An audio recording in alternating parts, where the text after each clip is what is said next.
Peace, y'all. What is good? Ephraim here. Today we getting real up close and personal, man. Literally, I was up all night creating, and I want to embody this message because it's about how to keep going and to create again. And I feel like it's real timely because this has been about 7 months since I started this channel. And I feel like I'm at a point where it's every reason to just be like, okay, what do I continue to do, right? Like, what do I talk about? What is the value to give? But there's this video I seen by the artist known as Currency, Spitta Andretti, if you're familiar.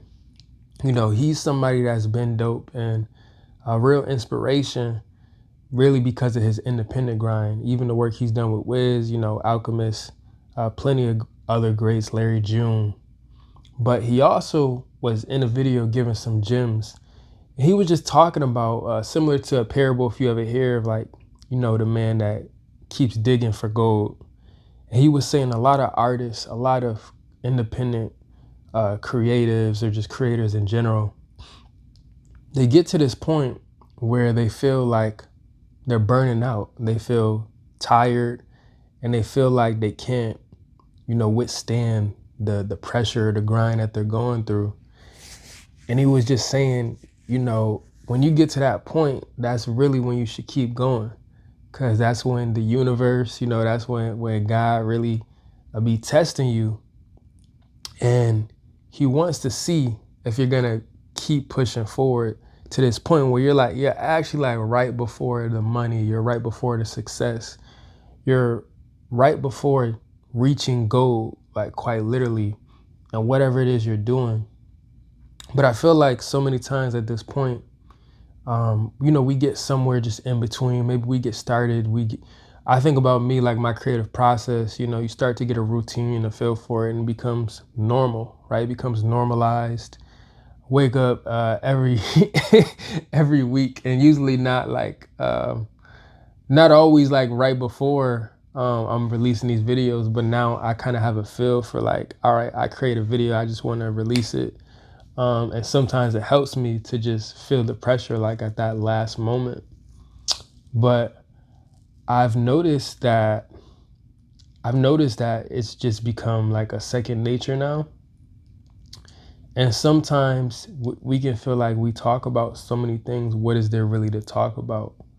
But I feel the point of being a creator and just sharing my life experiences, there's value simply just in that, right? And sometimes we don't always know the purpose behind what we're doing. We don't know always the impact and the outcome. But even like literally, I put one of my 365 affirmation cards, and this one was a day 116. I just kind of do it randomly now because I finished it. But it says, when the answers don't come. And it says, regardless of how hard you try, there's going to be times when the answers you seek aren't discovered. And so with that, you're being called to allow your heart, your intuition, your brain to catch up with one another. You know, have faith and know that you will figure out the next steps. But first, you must patiently sit with the questions. And I feel like this is so necessary because a lot of times we just don't want to sit still. Again, we don't want to listen to the silence of life. And for me, there's been a lot of beautiful things. Like, again, I'm in my new apartment, I'm in Chicago.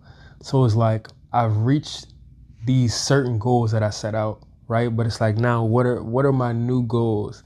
And I've, even in the past week, it's funny, I was looking into some sales positions because I'm like, all right, I'm still building out different aspects of my creative business that I'm looking to launch, right? There's different things in sales that I wanted to learn more of these skills because I'm building offers, and I'm like, how can I offer more value to more people as an entrepreneur in a creative business?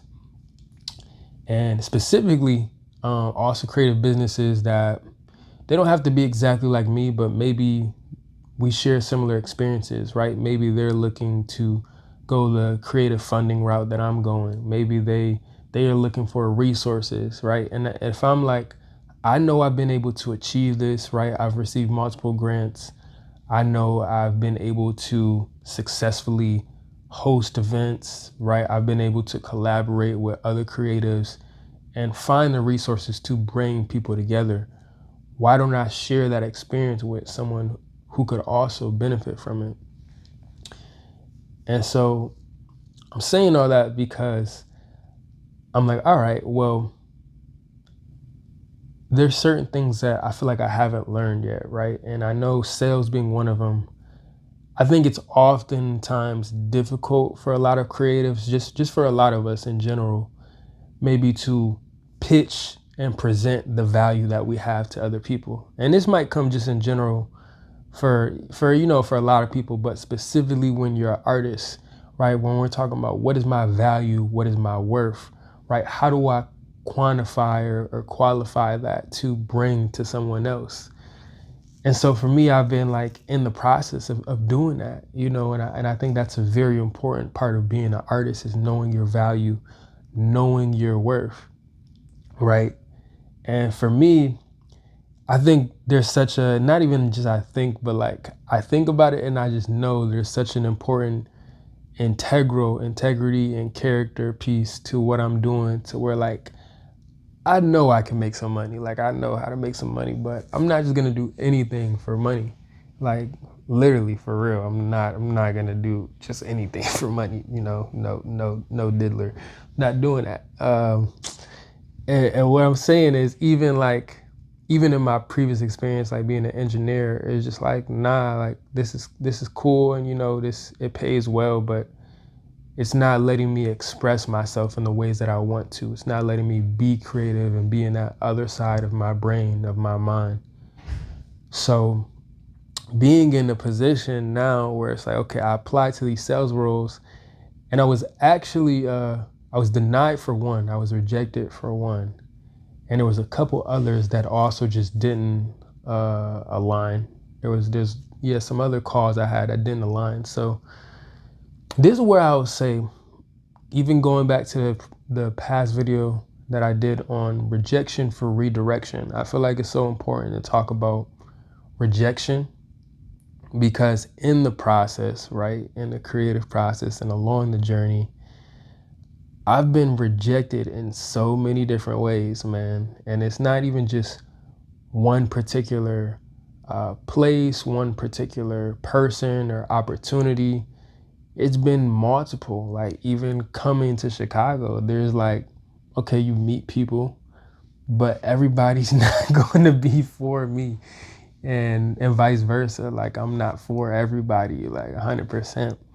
Even though it could be like dope, I could meet someone and be like, oh, they're great, like they're really creative and I like what they do, but having to understand that rejection is a part of the process to really be like, okay, how do I go and find my lane and what works for me, right? And we can touch about the creative piece, but just generally, again, like not always aligning with other people, or it seems like, hey, like, okay, yeah, let's do this thing, and then the response later is different. Even when I came here, like there was somebody I met before and it was like, oh, let me know when you make it here and I'm gonna have a bunch of events and I'll keep you posted, and then you reach out and it's like silence, like no response.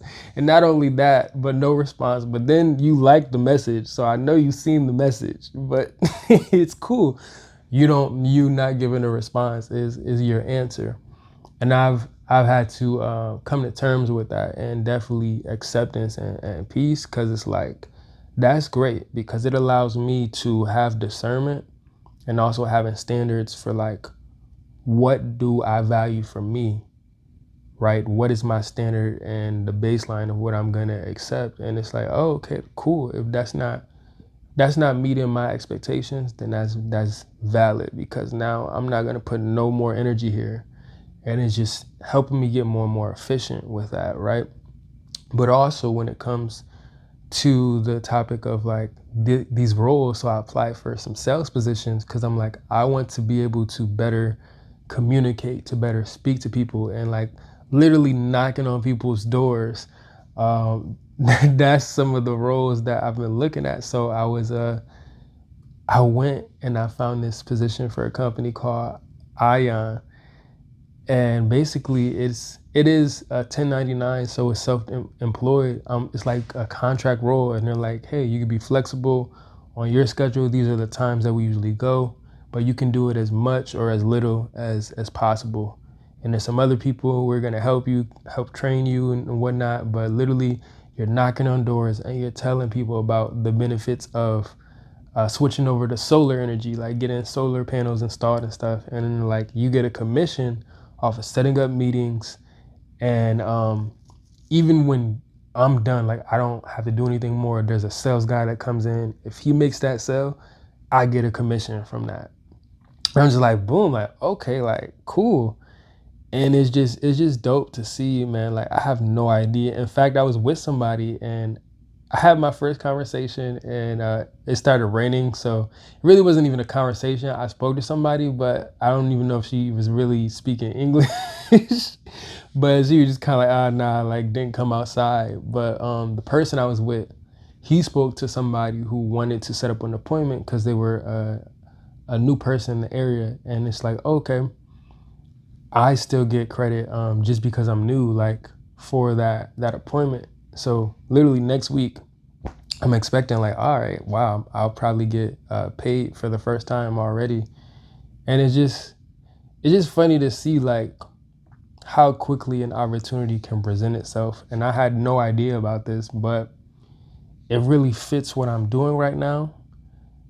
And so instead of me at the moment when I was getting rejected from other positions or just coming here and being like, I need to make more money, or that's my goal, to make more money, like, and not do it in such a hard way, right? Like I still do deliveries and DoorDash and whatnot, but like, dang, I'm listening to I say one of my top books, because I really like this book. I think about it a lot. It's called Buy Back Your Time by Dan Martell, I believe is the author's name. And I'm just like, dang, you know what? I'm spending so much time here, and here. Like, I need to focus on the things that are making me perform at my best and high quality. And even that, like being rest. Like when I tell you, man, I was door dashing last night and I did kind of eat. I didn't eat that crazy, but I just had a bunch of junk food late night. Excuse me. And then I was just creating because I was in this creative mode, man. Uh, I was feeling like, I don't always say this, but I was feeling like the melancholy, the melancholy poppy that I am. And that's the first time I said that out loud. But I'm super. Sometimes I just get super sad, man, and I start like reminiscing, and I get very sentimental as a person. And people may or may not know this about me. There's only gonna be so many people who know this about me, but I really do get sad. Like I don't, I don't try to like vocalize it, but I just be sad, bro. I just be in the crib by myself. I watch some anime or something because I'm like, nigga, I'm sad. But I'm still at the same time, like when I wake up, right, like this morning, and I have my journal and I'm just like grateful. Like I have my gratitude journal, just my daily practice of just saying like thank you to God, because again I'm here. I have so many opportunities in my life and so many things have changed for the better. And so going through the grieving process is just like being okay with letting things change and like letting go of how maybe it used to be, or how I perceive things of the past, right? And just being open ultimately. So yeah, man, being a melancholy man, it happens. And then also I'm just like, yeah, I'm gonna get some sleep, bro. I'm gonna get some sleep, and it just helps me get a reset and a clear frame of mind. But when I'm like, I woke up a couple times in this apartment. I'm getting used to all the noises and stuff, and then I like I went to sleep once and then I went to sleep twice. It's like I had 2 shifts. Like I think I might have slept for like 12 hours. Don't quote me. But I'm just saying, like, dang, man. Either way, it all fits the message of don't be afraid to keep going, to just get started once again and create something new. And as I'm continuing to create and transmute, like, again, this old energy, the feelings of grief, it becomes a powerful thing because you can take a negative into a positive and just look at, like, wow, things are very different, but like there's so much opportunity and all of these things that are helping me, literally, like all of these things that I might feel in the moment, like this is tough, this is a challenge, it's new. That is all a part of the process called growth. And so I'm just embracing it and letting it happen, even when it feels difficult and it feels hard. It's just like keep going, like do those things, have the conversations, go for the new opportunities, and don't be afraid of failure. That's really my main thing. So yeah, that's why I just got up, and I just wanted to talk to y'all because even if it's a little bit after the time, I'm like, I'm gonna keep going. I'm not gonna stop my progress and my growth because I'm learning a lot with you guys through the process, and it's showing me more of myself, like much deeper.